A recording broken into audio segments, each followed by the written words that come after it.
The top 9 video marketing issues and how to solve them. That is what I'm going to be talking about in this video. You might be surprised at some of the little things that you could tweak on your video or on your live and have great success or changes in how that works.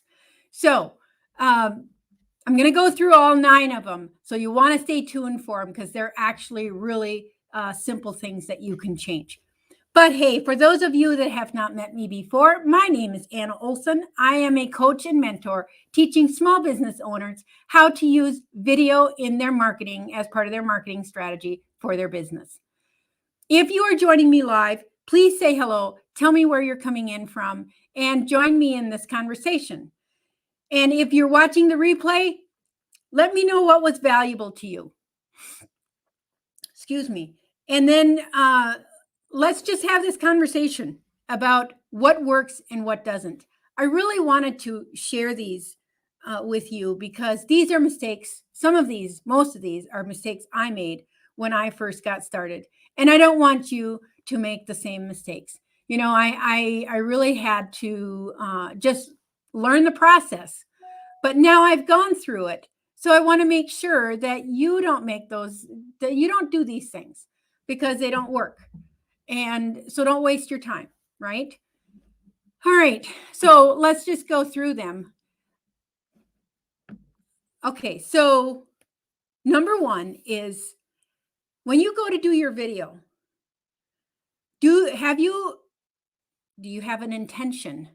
What is it that you want people to do when they watch your video? What does do you have things in place, or what does your audience need? Are you talking about something that your audience is interested in? Or are you just rambling on online? Or did you just go live and then start a rambling or something like that? There's a couple different kinds of things that you might consider when you go ahead and plan your video or plan your live. Number 1 is you might want to do an interview with somebody. Interview somebody that is successful and ask them some questions. I mean, your audience might really like that. I do like to interview people once in a while. I should do it more often, and I will be doing it more often soon. Number 2 is you can do a how-to guide. That could be your intention. A frequently asked question is number 3, and you can go live at events where people can enjoy the same thing that you're enjoying at the moment.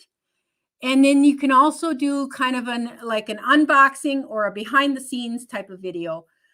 So people can understand, what your day is like, or understand what it is that you do behind the scenes. So those are some ideas for an intention that you can have. Okay. And then number 2 is planning. Know what you will be teaching or sharing before you hit the record or go live button. Plan it out. You're going to be much more successful if you plan it out rather than just winging it. And don't read from a script. I mean, that is absolutely, it's going to come across as you're reading a script if you do. So planning is number 2. Make sure you plan it out. Number 3 is a attention grabber or a headline.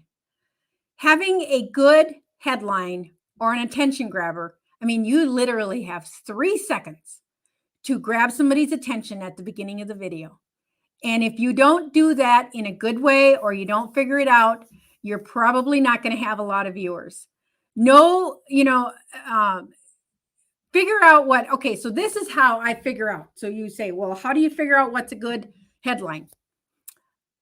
I go to do some research. I do some research to find out what are the headlines of my topic. And then I take ideas from there. I model them. I do not copy. I would never suggest that anybody copy someone else, but I model it. And literally, like I said, you have 3 seconds to grab somebody's attention and to draw them in to watch the video. All right. Number 4 is being salesy.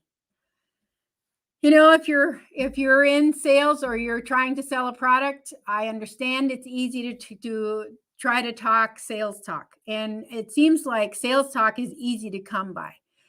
But take it to the point of, pushing your product or service is not going to be valuable to someone else. Talk about the benefits of your product.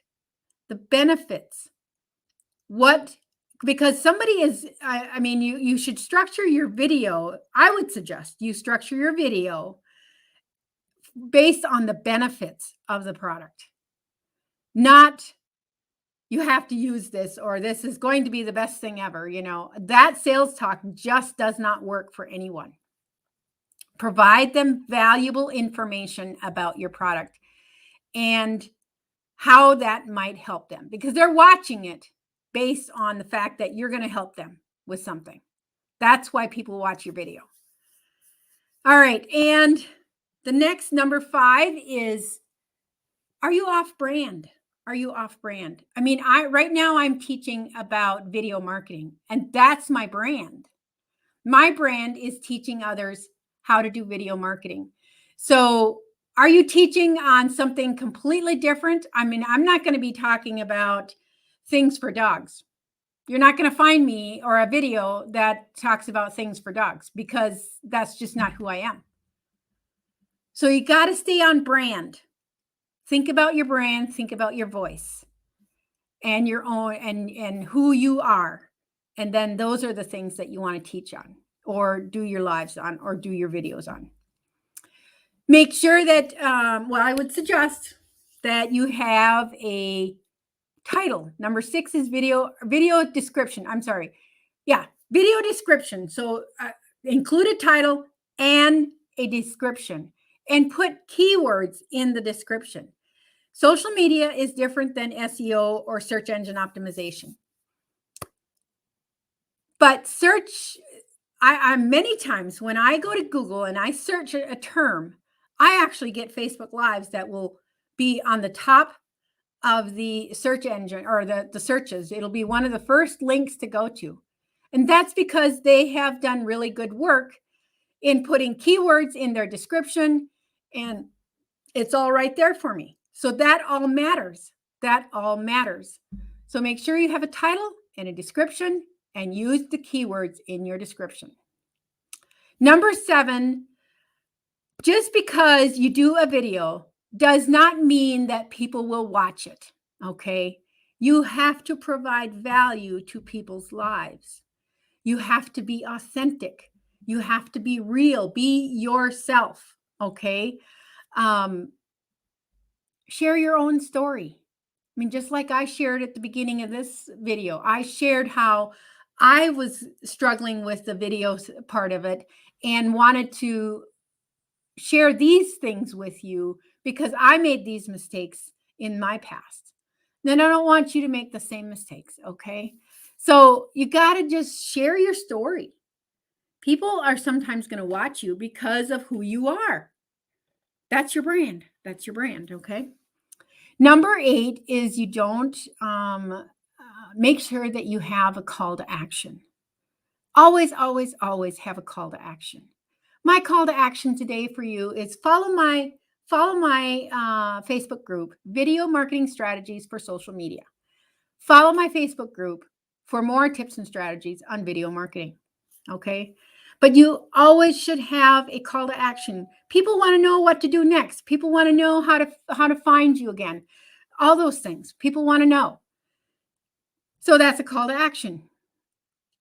And it doesn't always have to be, the call to action doesn't always have to be, go buy my stuff or go buy something.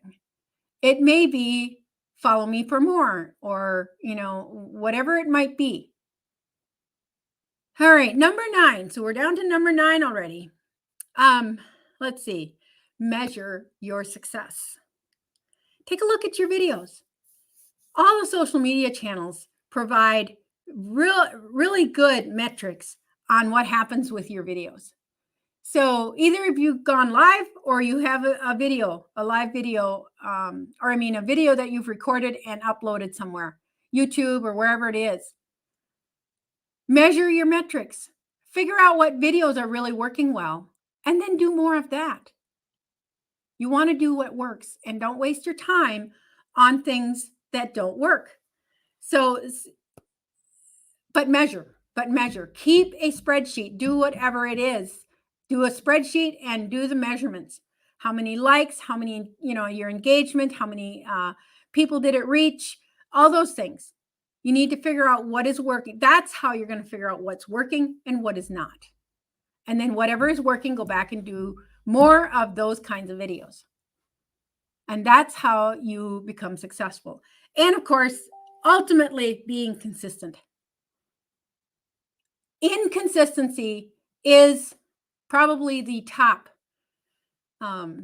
mistake or issue that people have with video marketing. If you're going to be, if your audience knows that you're on live twice a week, then make sure you show up twice a week. And that's it. I mean, whatever you decide your business needs, make sure you do it consistently. The key is consistently. So there you have it. And actually I ended up with 10, but there you have it. The top issues with video marketing and how to solve them.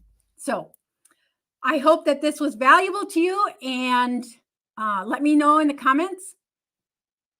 And I will see you all on the next video.